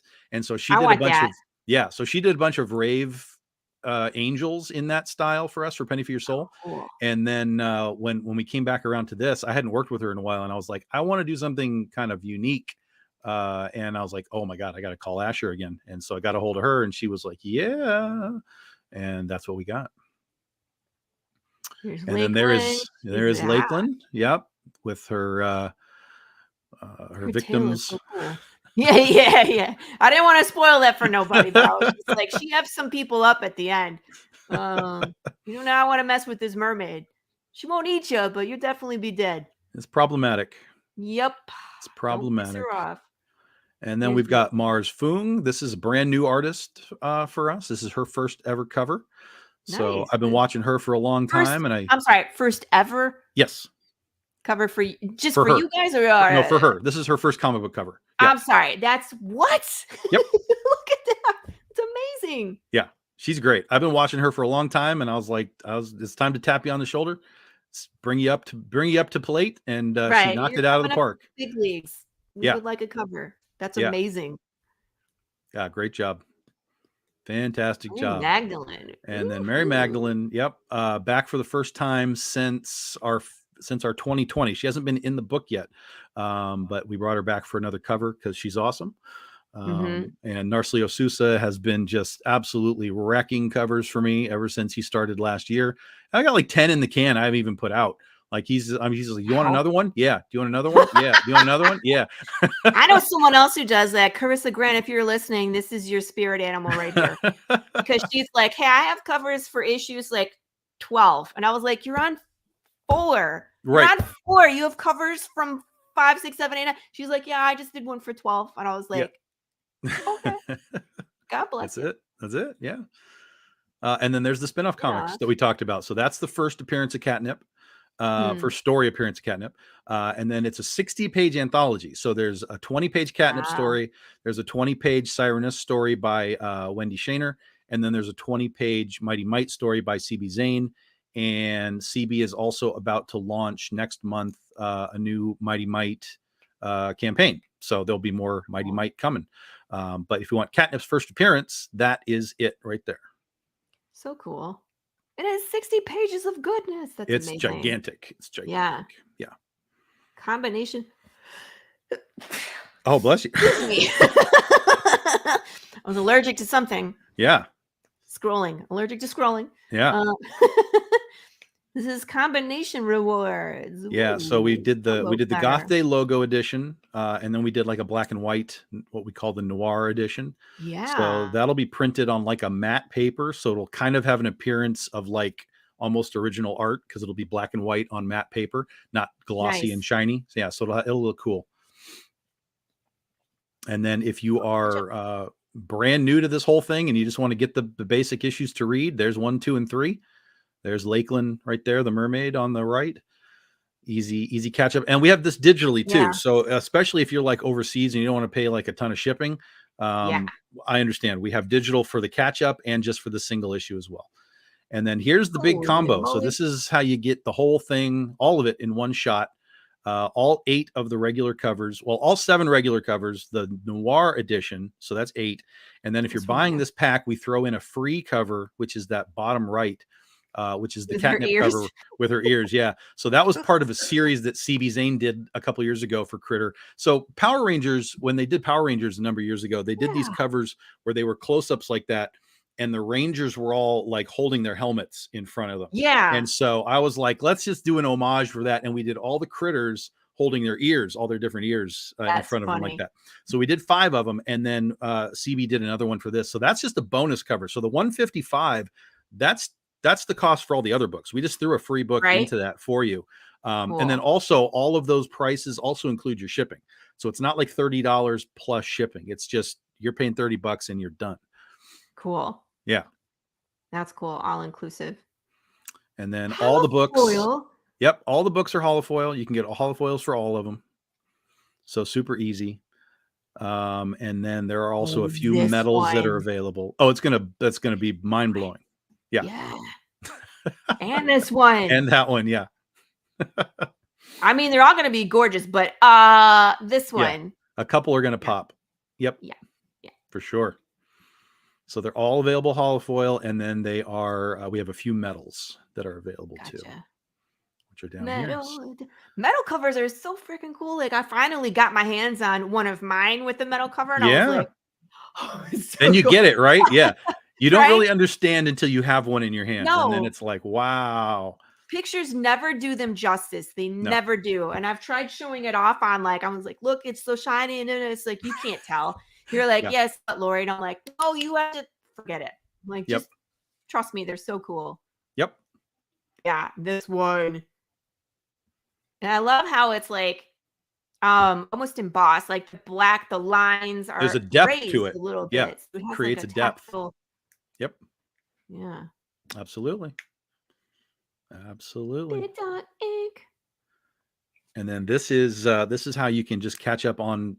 Oh, okay, cool. You know what I call it the characters in their natural habitats. So of course, Catnip is the goth version of Critter. So if you want to learn where that came from, we have the first volume of Critter available, first volume of Ursa Minor, Kaiju Epic #1, Princesses versus Zombies, etc., etc., etc. So you can get the original versions of these characters as well as the goth versions. That's awesome. One-stop shop here, people. That's right. That's right. I just love this character of Antoinette. I can't get over her. Look, it's like, we got the cool one with the sunset, but we also have the headless version. Headless variant. Yeah, we did headless versions for all the covers that we did for that. Man, you're just tapping into all sorts of good history. Joan of Arc. Yep. Turned her into a steampunk angel. Yeah, what an interesting person, character, story. Oh, yeah. Like it's yeah. She's hugely popular in our Penny for Your Soul series. Wildly popular. So yeah. And then Camp Crossover is kind of like Goth Day, right? So basically what we did is we took all of our characters out of their normal stories and we sent them all to summer camp. So it's like it's a parody of like the old 80s summer camp comedy movies, like Meatballs and stuff like that. So that's the first issue. You get the first issue, and then that standee, which I actually have one right here as well. It's about a 5-inch standee of Catnip in her summer. Wait, put it back up. Yep, in her summer camp gear, shorts and socks. Where do you get those made? There's a place. I don't even know if there's actually a company name, but they make them over in China, like they make everything over in China. Okay, gotcha. I was like, I want one. Yeah, they actually came out really good. We did a whole bunch of them. Like here's Mrs. White from our Princesses versus Zombies. So she's got her big old axe, you know. That's awesome. So Snow White, yes. That's Snow White, yeah. And then here's Cindy, Cinderella, Princesses versus Zombies again. So yeah, I mean they were fun to do. We only made 100 sets, and we're down to like the last. I think there were like 25 of these catnips. So I just put them all up there. So whatever's up there, that's it. When they're gone, folks. Yeah, I want Big James ones. Yeah. I can send you the email for the guys that do it. Yes, please. Yeah, and they're not crazy expensive, but you do kind of have to order some quantity to get the price lower. I'm okay with that. I want all of them. Yep, I understand. I'm sure everybody wants one too. I'm just saying. Something about Big James. Everybody loves Big James. I'm like, he'll eat your face. And they're like, we don't care. We love him. Give us more. That's right. That's right. And then we've got a handful of prints. So these are the original designs from 2020. So that is David Fott and Dorothy Gale. It just, their sense of humor just makes me laugh. Buy a lady a drink. Mm-hmm. Like, I don't know about those drinks in the background with the skulls on them. Or there's the Oz. I don't know. That's probably absinthe. I wouldn't drink it. So it's like, that's hilarious. And of course, the ruby catnip. There she Emma is. Gunn. That is the first catnip. Came out awesome. Nice. Beautiful. And Mary Magdalene. And how big are the prints? What size are they? They are 13 by 19. 13 by 19. Holy so they're giant. They're big. Yeah. They're big. Yeah. Big. Yeah. So there you can see she's got that big old ring on her finger. Yeah. Look, it's like a constellation. That's awesome. Mm-hmm. Nice touch. And that was it. That's it. That's our the campaign, page, guys. That's the stuff. That is the stuff. So if anybody's got any questions, let me know. This is another backer. Yeah, we got another backer. Awesome. Yeah. So if you got questions, let me know. We can help you out in any way that you need. Yeah. And I mean, I love when people make themselves available, like yourself, where it's just like, hey, if I made a reward level that you like, but you want to combine stuff or you want to add something and I don't have it, tell me. Yeah, right? We can figure it out. Yeah, for sure. Figure it out.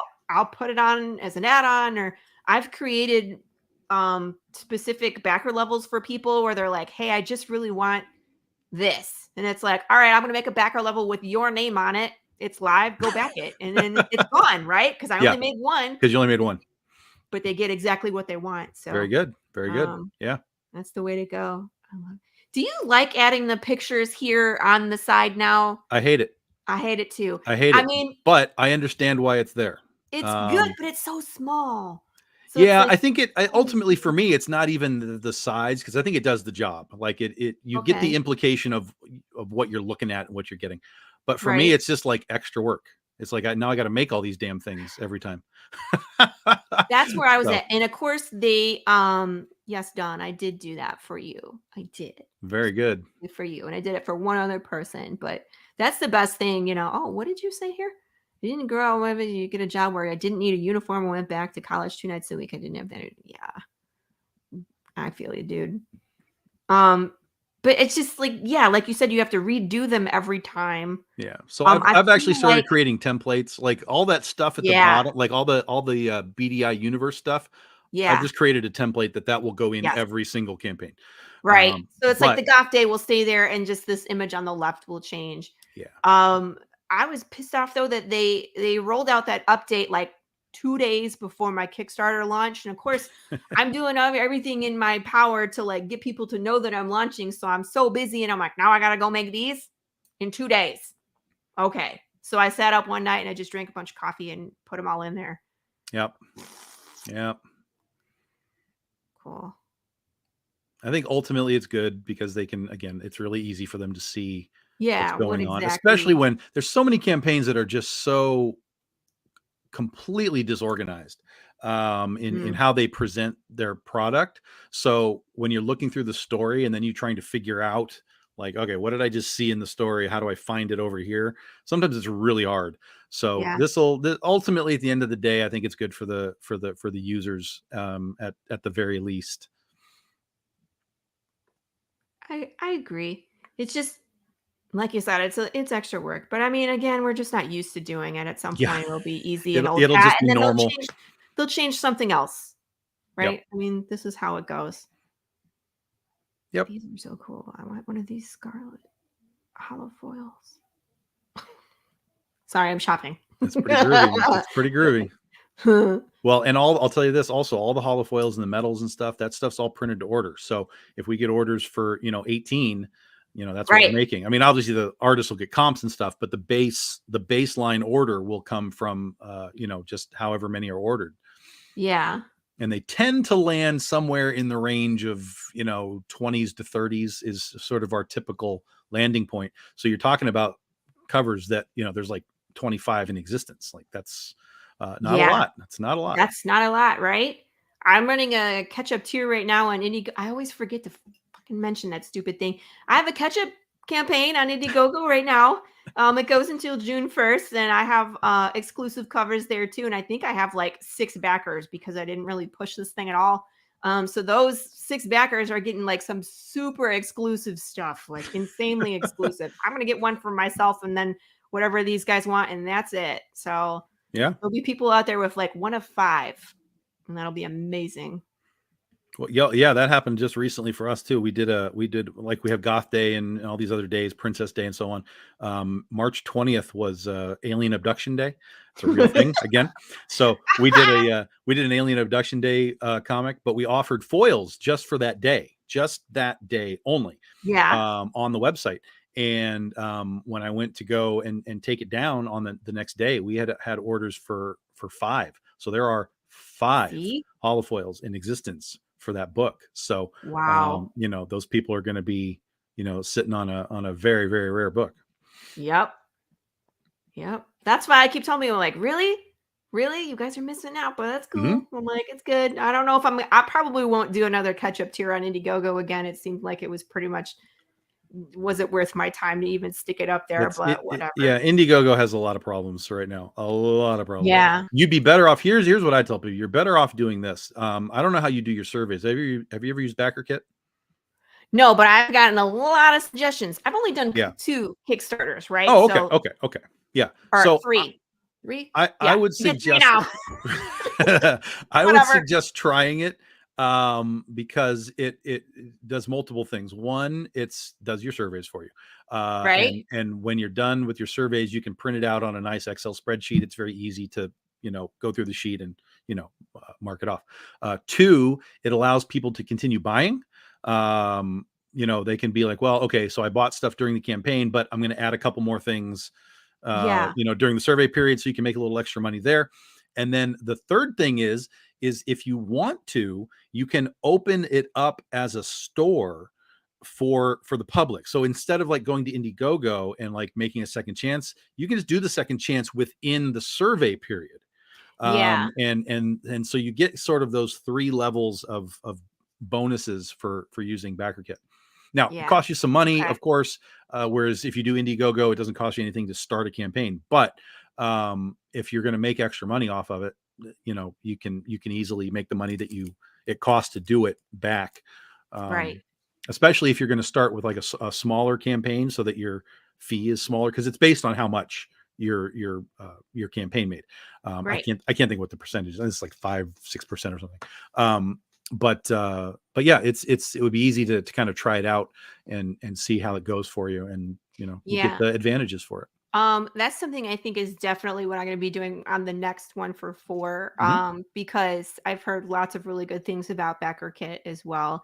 The Indiegogo was appealing because they do the in demand after the campaign where people can come and purchase. But if I can get that with Backer Kit, that's where a majority of my audience is Kickstarter backers. I try to tap into the Indiegogo market. It doesn't seem like they either found me or I'm not doing my job well enough. So it's a very specific group of people over there, right. Whereas Kickstarter is wide open, wide open eyeballs. Yeah. It was worth a try. I wanted to experiment, and it's like it didn't hurt me any, so it's like okay. Yeah, I tell people, like, if you're there for that in demand part of it, you know, specifically, Backer Kit will do it for you. Yeah, and that seems to be the way to go. And it's like all of that stuff is available on my website anyway. Also, yeah. So, right. So well, I mean, except for the exclusive ones. except I've been doing this for 13 years. Yeah. I've been selling to specific people over and over and over and over again, like on my live sales and so on. Yeah. I still get people that know who I am and have been buying my books for years, that when they're like, hey, how do I get this book? I'm like, just go to the web store. And they're like, you have a web store? I'm like, for 13 years, I've had a web store. Yes. Yes, I do. Like, so yeah, it's a little funny. wild. Yeah. I know something. I mean, like, you know, it's like, I always tease my fans because some of them aren't tech savvy, and none of them are watching this because they're not tech savvy. So I can talk about them. No, just kidding. I love you all. But it just cracks me up. Bye, Don. Thank you. Thanks, Don. Good Appreciate luck on it. your campaign, Tom. Yes, of course. Thank you. But it just cracks me up because they're not signed up for notification upon launch. None of them, right? But they're always there on day one because I'm either communicating, because I know they're not tech savvy, so I take that time to communicate to them. Right. But yeah, it's like, you have a web page? I'm like, yeah. Like, some of them I still have to talk through, like, okay, here's how you Kickstarter. Like, go click on this. Which one do you want? Click on here. Okay, now check the thing at the bottom. Now do your credit card. Okay, I think yep, I see it. You're good. You know, like. Oh yeah. Well, imagine back in the day before they had add-ons as a thing. Like, you used to have to just be like, well, I'm going to buy my one thing, and then I'm just going to add $50 because I want 3 other things. And then you had to just guess how it was all going to, you know, kind of play out at the end with surveys and so on. Like, it was a nightmare before they had the shopping cart add-on function. Like, it was horrendous. And for tracking purposes, that's a nightmare. It was hard. It was, you know, really to make hard. sure that you're fulfilling all the right stuff to the right people. Because it's even hard just now when everybody adds their add-ons, because sometimes, like, your survey, like t-shirts, like, people can add on my t-shirts in, you know, on the way out, but it's like, now my survey doesn't include asking them for a t-shirt size because they didn't back the one with the t-shirt, but the add-on. So then you got to, you know what I mean? And so it's like, okay, who's getting a t-shirt? You got to make sure you talk to all the people. Okay, you got 2 t-shirts. And then, like, There's 2 of them, I was little, like, I can't even get a hold of these people. Like, I need to order my t-shirts by a certain date. And so then there's you're always like, little idiosyncrasies that are never perfect, but they're never perfect. But I mean, works pretty good. Yeah, for the most part, I can still fulfill my own. I'm still smaller where it's like I'm fulfilling my own stuff. But it's I do too. Do you? Yeah. God bless you, sir. No, I know that because I was sitting there watching one of your lives. And we were like, I'm boarding all these things. And I was like, for hours. It was like, I got to do 1,000 bags and boards tonight. Right. Folks. I was like, so... I'll keep you company. I'm like, I'm printing stickers, so we might as well craft together. Yeah, that's right. That's right. Yeah, it's there's a point where, you know, there's the old saying, time is money, right? Right. So, you know, at some point, you know, you reach a level where it's like, I can't package all this by myself. But right now, you know, we're doing anywhere between 300 to 500 packages. I can handle it. It's, you know, it takes me a little while, but, you know, I've been doing it for a while too. So I know how to do it. I have a system. Right. Yeah. I was like, it really doesn't bother me to do the fulfillment. I love putting little extras in there. The people don't know that are coming. Like I'll always have a random question on my survey. Okay. People just have to, like, last campaign, they had to answer the question, Beats, Bears, or Battlestar Galactica, right? And whatever they answered, I made little origami versions of whatever they answered, and it Oh went my God. in the package. Wild. So it's like there was origami Beats, origami Bears, and I made little robots like Cylons that went in the packages. So nobody had any clue they were getting that, but it's just like I just like doing that little extra thing. That's fun. This campaign, they had to pick a color. It was red, black, or white. So they're going to be getting something based off of how they answered. So cool. And then, Very of course, cool. one of my friends who didn't answer her survey, who got a T-shirt, so I had to track her down. I was like, red, black, or white, and she's like, pink. And I was like, that wasn't an option. I was like, red, black, or white, and she's like, I really would like pink, Laurie. And I was like, you don't even know what you're answering. I was like, fine, I'll make you a pink one because I love you. Okay, move along. So, fun times. That's good. Yeah. It's always good to do that too. Do you do anything like that? Do you ever stick anything extras or? Not really. I mean, for me, we've always it's been a little weird transition through stuff because there used to be so many freaking stretch goals. Like at one point we unlocked like 16 stretch goals, and I'm like, good Lord. Yeah. And it was like, I'm going to be here all day just dealing with these stretch goals. And that's more than enough time for me. I needed to order a stretch goal. So go ahead. Yeah. It's like, I don't even know why this is here, but there was like a pack. So there was a mini print. There's one. You got in poker chip. Cool. So that was 2. You got a big rave sticker, one of the Asher Bees. Cool. So that was 3. You had a double-sided pick, guitar pick. So that's 4 pieces. Then there were 4 metal cards. So that's 8 right there. That's 8 stretch goals. And then there were 4 foil cards. Okay. So this particular package had 12 stretch goals that I had to deal with all by myself. Well, that's when you like make piles. You're like, one of these, one of these, one of these, one of these, put it in the bag. One of these, one of these, put it in the bag. It's like little goodie bags. That's right. I love it. That's exactly right. And so it got to a point where it's like, it's just too much time for me to do this. And so So what do you do? Well, we've modified some of our stretch goal aspects to be, instead of just tons of little stuff, we've started to do some things that are like fewer things, but bigger things. Like a couple of times we've given away like an actual comic, like a preview comic. So like for last year when we did Ursa Minor, we had stretch goals as so I have a shark book that's coming called It's Only an Island If You Look at It from the Water, which is my Jaws tribute. That'll be coming in 2025 for our 15-year anniversary, but we gave them a free 8-page preview of the book as a stretch goal, so they got a legitimate thing. And then same thing last year, we also did a new title that'll be coming next year, which is my Gladiator book called Sand and Scales, which is sort of like Spartacus, but blended with a little bit more high fantasy elements to it as well. So people in those campaigns got like an actual real comic book instead of like, here's a card and here's a bookmark and here's all these little tiny things. They got like a big thing.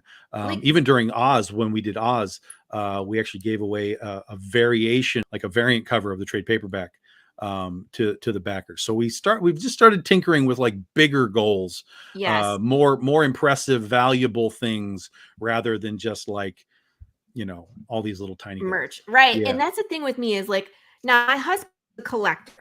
He loves baseball cards. Kids collect Pokemon cards. He'll collect all the little merch. He loves all that stuff. Yep. I hate that stuff. I hate it. Well, it's just I got on people's bad side apparently at one point because I was like, every campaign on the planet comes with a bookmark. What are we doing with all these bookmarks? Like, how many bookmarks can you possibly accumulate in your drawer before they just end up in the trash? And Or my people kids jumped keep on me them. like that. Like, it's Right. like it was like that was hate speech. Like, oh, you can always use a bookmark. I know, I'm like, I know. whoa. And I always poll my audience and the people that answer and that are the ones that have an opinion about what they want to see in the next Kickstarter campaign. I will always produce what they want, but Yeah. I don't want single poker chips. That's the What am I thing doing that with it? people love from me. I mean, they're like, is there going to be poker chips on this one? I'm like, because we did poker chips You for know what I Penny for mean? Your Soul. It was a Vegas book, right? Yes. So I'm like, let's do poker chips for the Vegas thing. That's fine. And then when it was done, people were like, are you going to do poker chips for Critter? Are you going to do poker chips for Princess? You know what I mean? So what? obviously give the people what they want. Yeah. Give them what they want. Yeah. But it's like, I personally don't like that stuff. So that's why I'm doing stuff like, hey, I'll dress up as Pikachu and destroy watermelon on a live stream when we get to $6,000. Because that is fun for me and that is fun for you. And you're not going to get that from anybody else. Right. I'm like, you get to vote on the weapon. You get to name the watermelon, whatever stupid name, because it's funny and we'll do it all together and it's an experience. But I also give them the merch and like we're building not poker chips, but we're building a poker deck. So every time we get to 50 backers, I just started this last campaign. They get a poker card with my characters on it. And I had paid an artist to design the back.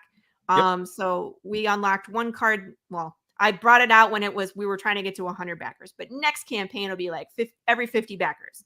So we'll probably unlock 2 because I usually get just over 100 backers. We'll see if we could get to 150 and lock 3. That's great. Yeah. But the first one's always like a face card and then it'll be like number cards. So, we're going to be building a poker deck together. And I think that's awesome because then we can actually play poker with them. And we had a poker game in issue number 2. So it makes sense for the story. You know what I mean? It's not just like random stuff that doesn't have anything to do with the story. Yeah. That was our metal cards for Penny. They were all poker cards. Designed poker cards. I don't know that you're going to play poker with metal cards, but yeah, they were like a playing card deck. If someone has a straight flush, they're going to get a metal card to the forehead. I think. Yeah, I'll become weapons. You flip the table. Yeah. And it's like, yeah. People are throwing dying. Stars. Don't throwing do that. stars. Yeah. Throw the metal cards. That's a weapon. Fun times. I love that. Oh, But yeah. I mean, it's fun to like try and think outside the box. Like we did free samples of hot sauce, like Path of the Pale Sauce. And I pay for Funko Pops. Like those are pretty pricey, but I did my very first campaign. I didn't think anybody would back it. And that was like the second thing that went. I was like, oh, you have my attention. Right. So now we do Funko Pops every campaign. They're always limited, just like to 5. Because they are pretty pricey, but so I don't know. I'm always looking for something new. I'm always beta testing something. Like I did the Choose Your Own Adventure book based off of feedback that I got, and that was fun. I would love to do another one, but I probably shouldn't have produced it at the same time I was doing an issue. Right. I was like, ooh, I'm short money. That's probably that Choose Your Own Adventure book. Damn it. Yeah, that can happen. That can happen for sure. Yeah. I'm coming up with this new one where to experience it, you have to destroy it. That's interesting. They did that one time with sports cards back in the day. So they had, like a Joe Montana rookie card or whatever, right? But it was a card inside a card. Yeah. Right. And you had to decide if you wanted to destroy the card that you had on the outside to risk whatever card was on the inside. Yeah. And it might be junk on the inside, or it could be something, super rare on the inside. So right. It's like, like, there was just an issue that came out. I forget the name of the character, but it was a scratch off cover. Right. And so the character was looking into the mirror. And if you wanted to scratch it off, you could see what character she was that day. But again, once you scratch it off, you can't put it back. So yeah, I'm doing something like that. I'm gonna send a couple out to some of my backers and ask them their thoughts on it and if I need to change it. But that's all. I'm always looking to outside the box, and that's why we do like the riddles, the short films. I gotta start writing the next short film. I have no idea what I'm gonna do. Yeah, you definitely are outside the box. I definitely appreciate you doing all that kind of stuff. That's and people don't really understand the difficulty that it takes to do all these things. And you know, even just the difficulty of running a campaign and writing a comic and then you're doing all the extra stuff. It's like, whoa, I don't even do videos for my campaigns. I noticed. I was like, I'm just like, click, nothing's there. No, not doing that anymore. You know, I started when I first started doing Kickstarters, I had videos and they were really simple. They were just me talking like, hey, this is the book. And maybe I had some artists with me or whatever. Then I found iTunes had trailers that you could just drop art into. It was like templates. Yeah, iMovie. That's what I'm talking about. iMovie. Yeah. Then you can just kind of drop some stuff into. So I used a couple of those, like for Penny for Your Soul, we had it, and then Antoinette, we did one. And I was like, yeah, these are pretty good. I could do this, but like they're not making more. So it's just these static, 5 versions like for all time. And I'm like, well, I can't just keep reusing the same thing. So I just got, but then also when you run a campaign, you can watch you can see how many people watched it all the way through, all that kind of stuff. And I just kind of noticed that people it just didn't seem like people cared, like that the video was there, And so I was like, I'm just not going to do it. Actually, what happened was I didn't do it by mistake. I forgot. And then we still had a really great campaign anyway. And I was like, well, clearly the video doesn't mean squat. Well, it's and weird. So I just rolled out of it. It's like, where's my stinking video? I had 60 plays of my video. Only 36% of them were to completion. Yeah. And what was it, like a minute long? It's like a minute. I think it was a minute and a half. Yeah, so like the first 30 seconds was me talking and introducing people. And then the other minute was like imagery from the comic with some music. But I was trying to see if it used to say how long they played it for. And it was like 23 seconds. Yeah. I was like, you didn't even get to the good part where I had like the, because I always do antics. Like I got in the second film, I ran myself over. Well, I didn't run myself over with a car, but I had someone run me over with a car. I've been the last Kickstarter video. I had my husband like pushing me off a bar stool and like, I was getting eaten by a bear and like, I'm doing antics. Right. So I'm like, I'm trying to entertain people and give them information. And if they're still only watching for 23 seconds, I'm like, you didn't even see the fake blood. You missed it. Like, yeah. I've seen people do some amazing stuff, but again, it's like my brain, right? If I go on someone's campaign, there is probably a 1% chance I click watch on the video. And as far as watching it through, it better be good. It better catch me in a hurry or I'm out. But again, I'm just going to scroll down. I want to see what you're doing. I want to see the book. I want to see the product. I'm not interested in the pitch. To me, the book is the pitch, and if the book looks cool, then I'm interested. So what you're saying is I should get run over by the car in the opening of the video. Gotcha. Yes. And then they'll be like, more sense. What just happened? Actually, that might be a good thing. I might do that. And then I can give the rest of the pitch as a zombie smashed on the ground. That's it. You've inspired me. That's it. It's like Jaws, right? Jaws the movie. The first thing that happens is the chick gets eaten. You gotta go, man. You gotta make it happen. That's why I was like, you gotta get their attention. And like I usually do that where I'm like, hi, it's me. And then I'm like, I always have like animation and like things moving while I'm talking, and like it's dynamic. But still I was like, I'm just gonna run myself over with a car. Yeah. It's a good, I like it. Yeah. All right. Start with the drama. And start with the blood, guts, and gore. Everybody else will just be like, what is that? I don't know. We'll figure it out. Anyway, if you have not backed Goth yet, stick around for 2 seconds.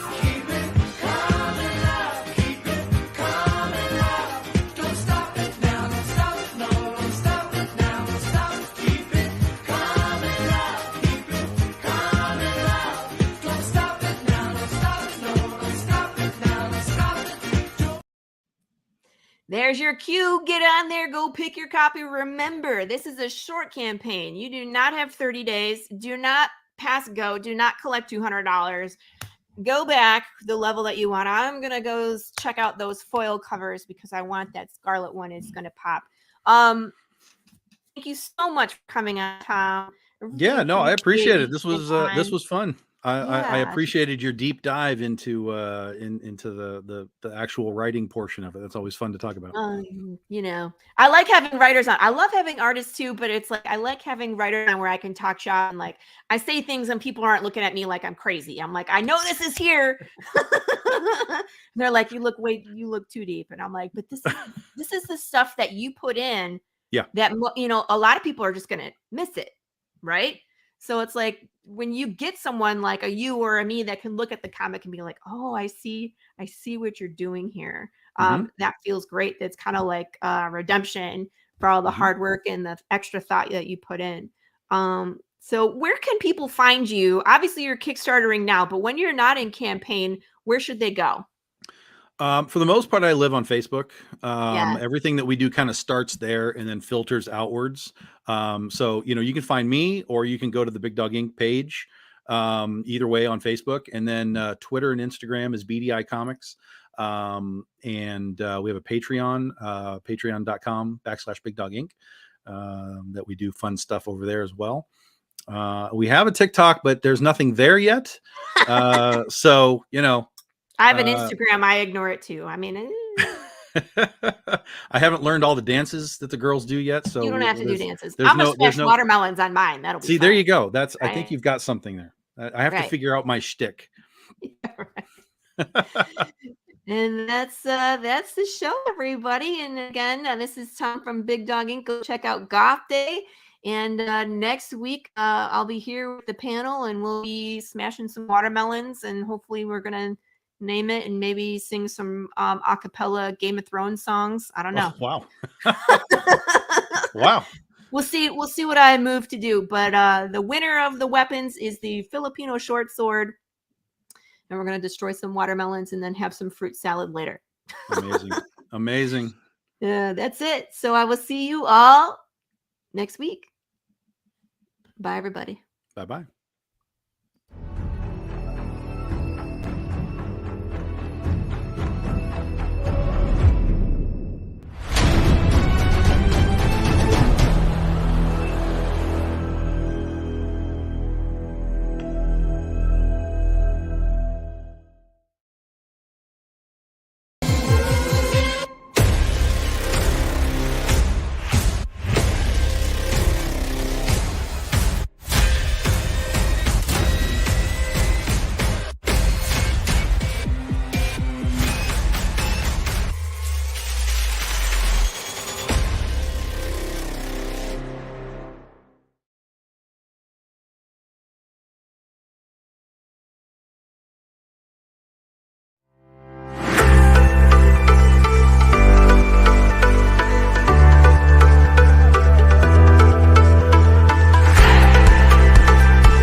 Comic Books for Kids provides comic books to kids in hospitals and cancer centers across the U.S. It's a place where we can all work together to make sure every child has a comic book. 100% of all proceeds go towards the kids. It's about making a difference, and while they're in the hospital, allowing them to fly like a superhero, battle dragons, or rescue teddy bears. We are in every state in the country and now support over 160 hospitals. Every month, we add more. Visit CB